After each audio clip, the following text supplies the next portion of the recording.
I got rid of 10 things and it made my life simpler, not smaller, simpler. And I'm going to share with you the things that were making my life a little bit harder than it needed to be, and I didn't even realize it. So let's jump in. 200 dishes. One of the first things I did when I came home from college was clean our kitchen out. And we had a lot of different sets of dishes, some for like entertaining purposes, some for everyday use, special occasions. And I had to ask my mom, I was like, Mom, I'm 22 years old. Like, I've never ever seen you use this dish set before. So can we get rid of it? We had all sorts of dishes that I guess held some special weight in our family at one point, but no more. So I'm like, okay, we're simplifying our life over here. Okay, get rid of the dishes. Besides the fact, that's just extra cleaning that you're gonna have to do. Bring it down to a couple dishes. You don't need 30 different mugs. You really need 2 good solid mugs. Clothes that didn't fit. I used to keep a lot of my old clothes from when I was in high school or something that were my goal jeans, you know, like, oh, I'm gonna fit those jeans again.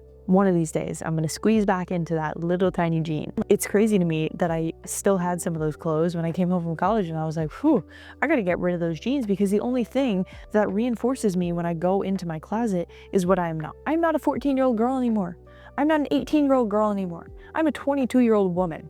I am growing into who I am. If you are 35, you are not supposed to fit your 22-year-old body. If you are 65, of course you're not gonna fit into your 17-year-old body. You know, like, you grow and you evolve as a person, and your style and your clothing should also with you. You are not meant to fit clothes. The clothes are meant to fit you, okay? They are meant to enhance how you feel about yourself. So if you have any of those goal clothings, get rid of them. Give them away, hand-me-downs, okay? They have served their purpose in your life. So get rid of the clothes that do not fit you. Go out and get some that actually do, and the ones that make you feel confident in yourself. Books. I'm an avid reader, so I get a lot of books, and that just means that my shelf space is completely filled to the brim. So what do I do instead? Now, I read the book, and then I give the book away. Or I'll do a book swap with one of my friends, or I'll just give it to them and be like, hey, you need to read this book. It is your name written all over it. And then when they go to give it back, I'm like, oh, find somebody else. So you can also donate to the local library, donate to a school, or you could find those little like book libraries or create like one that they can put outside their house. And then you go and you put books in, you grab a new book. It's a book exchange. So those are really cool. I've been doing those a little bit. Shovel out your books somewhere else. Don't just leave them collecting dust. Kitchen gadget. We have a lot of different kitchen gadgets that we really didn't use that much. So just getting rid of them, only keeping the ones that you actually do use, which is like a cutting board, a knife. We do have this one like avocado holder where you use one side of the avocado and then you can just like put it in this little holder, put it in the fridge, keeps it fresh for the next day. That's one that I really do like, something I use a lot. Any of the reusable stuff I typically like to do, but other than that, I don't need the crazy weird gadgets, you know, the egg cutter or whatever you see on all these different social media apps. We're not feeding into that consumption. No, we are sticking with the basics. Popping in real quick, I just want to say I appreciate you being here. And if you are realizing right now that you are holding on to some things that you should probably be letting go of, then I encourage you to subscribe and stick around, because I post weekly and I post a lot about this kind of stuff. And I want you to be a part of the conversation. So let me know in the comments down below, what is one thing that you are going to let go of? And I'm going to stop jibber jabbering. Let's get back to the video. Negative self-talk and always playing out the worst case scenario. I used to live in my head, like every decision I would make, I would always think, well, what if this happened? What if this client says no to me? What if nobody watches my videos? What if I embarrass myself? What if I do all of this kind of stuff? But the only thing that was doing was reaffirming that possibility in my mind. And then I started thinking, what if I stopped talking so negative? What if I stopped assuming the worst and stopped speaking so negatively about myself? And what did it do? It empowered me so much more. All I did was tweak the language. Instead of telling myself that I couldn't do something, I said, I'm getting better at this every time I try. Instead of telling myself that I can't go and solo travel, I said, I'm gonna go and solo travel and I'm gonna do it scared. And I did. All of this kind of stuff really starts with your language. So think about the way that you are talking to yourself and get rid of the negatives. Every time that you say something negative, or every time you complain about something, I really want you to try and reframe it in a positive way. And it's going to be really hard. It's hard to change your life in that aspect, but it is one of the biggest things that will have an impact on you. When was the last time you gave yourself a compliment? Have you told yourself that you loved yourself lately? It's important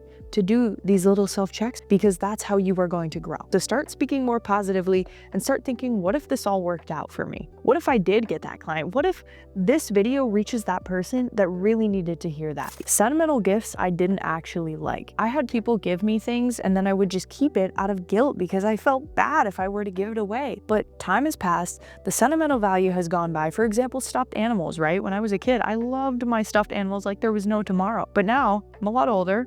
I don't really want the stuffed animals anymore, but you know who will like the stuffed animals? My niece and nephew. They will love those. They will love my American Girl dolls, stuff like that. I am very much willing to pass on to the next generation, the next person that I think will really appreciate whatever gift it was. That way, that sentimental value is still there, but it's in a different form. It's in a different way, and it's not keeping clutter in my space anymore. No more guilt, just giving it to people that really, really would enjoy it, whatever it is. Old self-help books. I have a collection of self-help books, right? And some of them are from years ago, but then you realize, you know, you took the lessons from them and then now they're just sitting on the shelf. But part of me felt like I was, I don't know, indebted to them. I was like, oh, this book helped me when I was going through a certain time. And I really feel like I owe it to the book to keep it on my shelf. Like I owe it to this author who put all this time and energy into it. But you know what? It's okay to move on. Nowadays, there's podcasts. Go and listen to a podcast too. There are so many different self-help ones out there. I listen to Mel Robbins a lot. Andrew Huberman, the Huberman Lab podcast, that's a great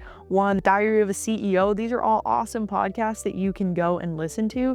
You don't necessarily need the book. And if it is a book that you read like 10 years ago, it's okay. Just get rid of it. Give it to somebody else who could use those lessons because the lessons stick with you, but the books don't have to. The just in case collection. I used to have this whole bin that was like, just in case I need a backup charger, just in case I have this one event that happens, I need to wear that outfit. You know what? We are done with just in case items because that just in case is just collecting dust. How many of you still have the phone bin that your like phone came in when you ordered it or when you first upgraded or whatever? Why do we keep those boxes? Just in case. Just in case what? Let's just throw it in the trash. Let's just get rid of it, okay? My entire makeup collection. Throughout the years, I have collected all sorts of different makeup, but to be honest, I really only use two products, mascara and sunscreen. So I had these bins full of makeup supplies that I never once touched. I couldn't even tell you what concealer is. Like, unfortunately, I'm not very well versed in the makeup industry, yet I had so much stuff. So I've thrown it all away because it was also expired. There is no point in having those supplies that you don't actually use. And if you are an avid makeup user, I really encourage you to do an audit of what you've got in your bin or your drawer or your desk or wherever you keep your makeup supplies. And the ones that you don't know how to use, you don't really need them unless you're learning how to use them. Be intentional with the makeup supplies that you do have because those costs add up over time. The identity I was holding on to, all these things that I've listed, those books that made me feel smart, those kitchen gadgets that made me feel like a mini chef, the dishes that make me feel fancy, all that kind of stuff, that is an identity that you are holding on to. And it is okay to let that go. It is okay to say, no, I don't want to be that version of myself anymore. I'm evolving. And some things don't need to evolve with me. And it is okay to recognize the things around you that no longer serve you. All of those things that you just can't seem to get a grip on, you can't seem to get rid of because they were a part of you at one point. You don't have to stay that way. And it's not easy. And I understand that. Once you let that go, your world is going to open up again. It's a new beginning because you are finally like, oh, that version of me is no longer there. And instead of thinking, oh no, that version of me is no longer there, you can think, oh my gosh, what a relief that I survived that season of my life. Now, let's move to the next one. What an awesome opportunity it is for me to let go of this stuff and open up for what is to come. Because minimalism really isn't about deprivation, but it's giving permission to be yourself, to hold what is actually valuable to you, close to you, and let go of everything else. So if you're looking at your space right now and thinking, do I actually need this? The answer is probably no. But the good news is that you do not have to go on this journey by yourself because I am here and I am pushing out these videos to help guide you, to encourage you because you are so capable in this. And you want to know how I know that you are so capable? It's because you are so awesome. I am so awesome, so you might as well subscribe and let's be awesome together. And while you are subscribing, which thank you very much for doing so, I do want to point out that YouTube is recommending this video right here. Therefore, I am recommending it because we both agree that you would probably enjoy it. So you should click on it and I will see you in the next one.